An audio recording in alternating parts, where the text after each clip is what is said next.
Hi friends, ഇന്ന് നമുക്ക് നാടൻ ബീഫ് ഫ്രൈ ഒന്ന് നോക്കാം. അതിനു മുന്നേ ഈ കേരള കിച്ചൺ എക്സ്പ്രസ് എന്ന് പറഞ്ഞ ചാനലിന് നിങ്ങൾ ഇതുവരെ സബ്സ്ക്രൈബ് ചെയ്തിട്ടില്ലെങ്കിൽ സബ്സ്ക്രൈബ് ചെയ്ത് ഒന്ന് സപ്പോർട്ട് ചെയ്യണം. അപ്പം നമുക്ക് ബീഫ് ഫ്രൈ ചെയ്യാം.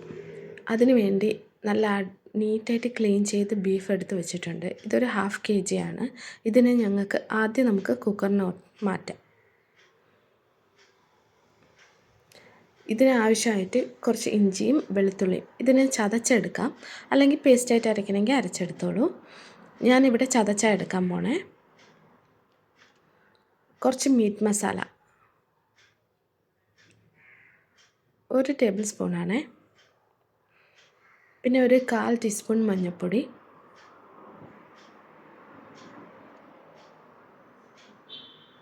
ഞാൻ കാശ്മീരി ചില്ലിയാണ് യൂസ് ചെയ്യണേ.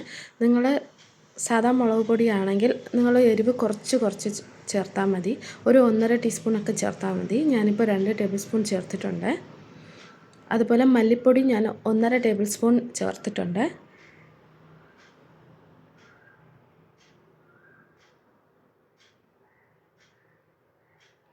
കുറച്ച് ലെമൺ സ്ക്യൂസ് ചെയ്ത് ഒഴിക്കാം. നിങ്ങൾക്ക് ലെമൺ വേണ്ട എന്നുണ്ടെങ്കിൽ വിനീഗർ ചേർത്താലും മതി.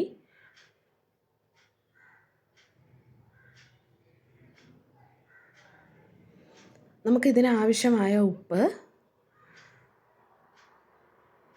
ആദ്യം നമ്മളിത് കുക്കറിലിട്ട് വേവിക്കാൻ പോവുക. അതിനാവശ്യത്തിന് മാത്രം ഉപ്പ് ചേർത്താൽ മതി. കുറച്ച് കരിവേപ്പില, അടുത്തൊരു 1/4 ഗ്ലാസ് വെള്ളം. ഇതൊക്കെ ചേർത്തിട്ട് ഒന്ന് മിക്സ് ചെയ്ത് കൊടുക്കുക.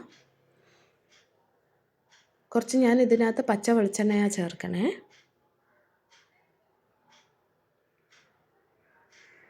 കൈവച്ച് നന്നായിട്ടൊന്ന് തിരുമ്മി കൊടുക്കുക, അല്ലെങ്കിൽ നിങ്ങൾ സ്പൂണിട്ടോ എന്തെങ്കിലും മിക്സ് ചെയ്താലും മതി. അപ്പോൾ ഇപ്പം ഞാൻ ഇഞ്ചി വെളുത്തുള്ളി അതൊന്ന് ചതച്ചെടുത്തിട്ടുണ്ട്.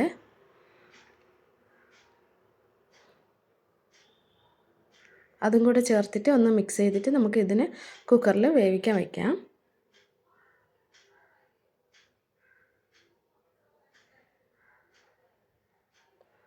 ഇത് വെറുതെ ഞാൻ കുറച്ച് സവാളയും കൂടെ ചേർത്തതാണേ. നിങ്ങൾക്ക് ആവശ്യമുണ്ടെങ്കിൽ നിങ്ങൾക്ക് കുറച്ച് സവാളയും കൂടെ ഇതിനകത്ത് വെട്ടിയിട്ട് വേവിക്കുമ്പോൾ അങ്ങനെ തന്നെ വേവിക്കാം. കുക്കറിൽ നമ്മൾ വേവിക്കുമ്പോൾ നന്നായിട്ട് സവാള അലിഞ്ഞ് ചേർന്നോളും. വെള്ളം പോരാ എന്ന് തോന്നി, അതുകൊണ്ട് ഞാനൊരു 1/4 ഗ്ലാസും കൂടെ ഞാനങ്ങ് ഒഴിച്ചു കൊടുത്തിട്ടുണ്ട്. കുക്കറിനകത്ത് ഞാൻ 8 വിസിലാണ് വയ്ക്കണേ. അതവിടെ വേകട്ടെ. ഈ സമയം കൊണ്ട് നമുക്കൊരു നല്ലൊരു പാൻ എടുത്ത് അടുപ്പിൽ വയ്ക്കാം, ചൂട് കട്ടിയുള്ള പാന്.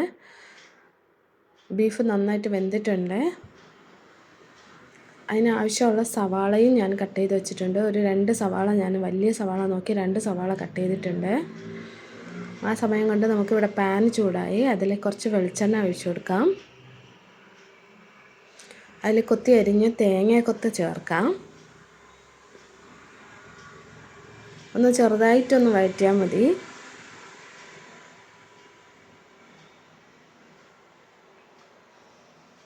അതിനുശേഷം നമ്മൾ ആഡ് ചെയ്ത സവാള ചേർത്ത് കൊടുക്കാം. ഈ സവാള ചേർക്കുമ്പോൾ തന്നെ നിങ്ങൾക്ക് ഇതിനകത്ത് ഒരു 2-3 പച്ചമുളക് ചേർക്കാവുന്നതാണ്. ഞാനിവിടെ കൊച്ചുങ്ങളുള്ളതുകൊണ്ട് ഞാനത് ചേർത്തിട്ടില്ല, ഒരുപാട് എരിവ് വേണ്ടാന്ന്. പക്ഷേ നിങ്ങൾക്ക് അതുപോലെ പച്ചമുളക് ചേർക്കാമെന്നുള്ളതാണ്.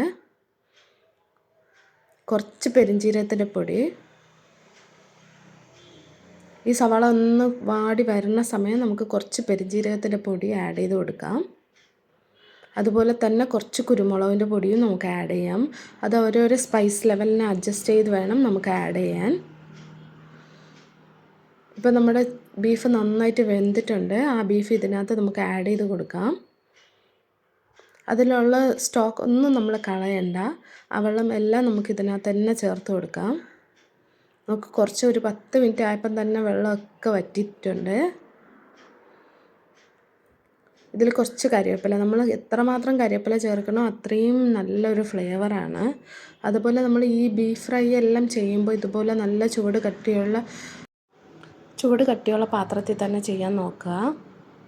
ഇതിൽ കുറച്ച് ഞാൻ ഈ ഒരു കൺസിസ്റ്റൻസി എത്തിയപ്പോൾ തന്നെ കുറച്ച് മാറ്റി വെച്ചിട്ടുണ്ട്. ബാക്കി നമുക്ക് ഇതുപോലെ നിങ്ങൾക്ക് വേണമെങ്കിൽ ഫുള്ളായിട്ട് നിങ്ങൾക്ക് അങ്ങ് ഫ്രൈ ചെയ്തെടുക്കാം. ഞങ്ങളുടെ വീട്ടിൽ 2 ഫ്ലേവറും കഴിക്കുന്ന ആളുകളുണ്ട്. സോ ഞാൻ കുറച്ച് റോസ്റ്റിൻ്റെ പരുവത്തിൽ തന്നെ കുറച്ച് മാറ്റിയിട്ടുണ്ട്. ഇത് നമുക്ക് എടുത്ത് മാറ്റി വയ്ക്കാം. ബാക്കി നമുക്കതിനെ കുറച്ചും കൂടെ നന്നായിട്ട് ഡ്രൈ ആക്കി എടുക്കാം. ഇതിപ്പോൾ നിങ്ങൾക്ക് എണ്ണ ഇല്ല എന്ന് തോന്നിയിട്ടുണ്ടെങ്കിൽ കുറച്ചും കൂടെ എണ്ണ ഒഴിച്ച് നല്ലോണം മൊരിയിച്ചെടുക്കാം. ഞാൻ എണ്ണ ഒന്നും ആഡ് ചെയ്തിട്ടില്ല. കണ്ടില്ലേ, നല്ല അടിപൊളിയായിട്ട് നമ്മുടെ ബീഫ് ഫ്രൈ റെഡി ആയിട്ടുണ്ട്. അവസാനമായിട്ട് ഞാൻ കുറച്ചും കൂടെ കരിവേപ്പില ആഡ് ചെയ്തിട്ടുണ്ട്. ഉറപ്പായിട്ട് നിങ്ങൾ ഇതൊന്ന് ട്രൈ ചെയ്ത് നോക്കണം. എൻ്റെ ചാനൽ ഇഷ്ടപ്പെട്ടിട്ടുണ്ടെങ്കിൽ സബ്സ്ക്രൈബ് ചെയ്യണം. അതിൻ്റെ അടുത്തുള്ള ബെൽ ഐക്കണും പ്രസ് ചെയ്യണം. Thank you. നമുക്കൊരു മറ്റൊരു വീഡിയോയിൽ കാണാം.